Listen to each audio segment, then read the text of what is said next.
as a child feeding expert, what has been your greatest struggle feeding your own children? That's a great question.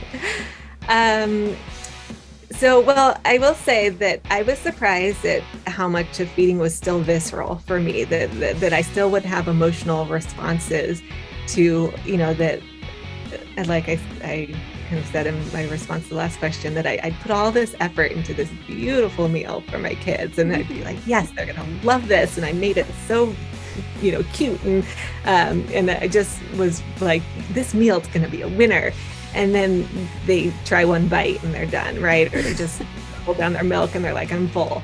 And so I was surprised, despite having all this knowledge around child feeding and the right thing to do, that I still had that gut reaction of like, well, tell them to eat 3 more bites, or like, you got to eat this meal. I worked hard on it.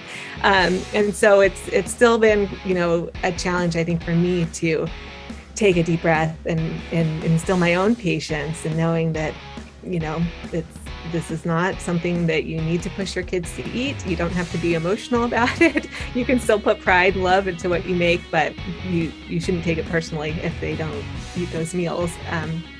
Because they're just not hungry that day, or they're just not into it. It's okay.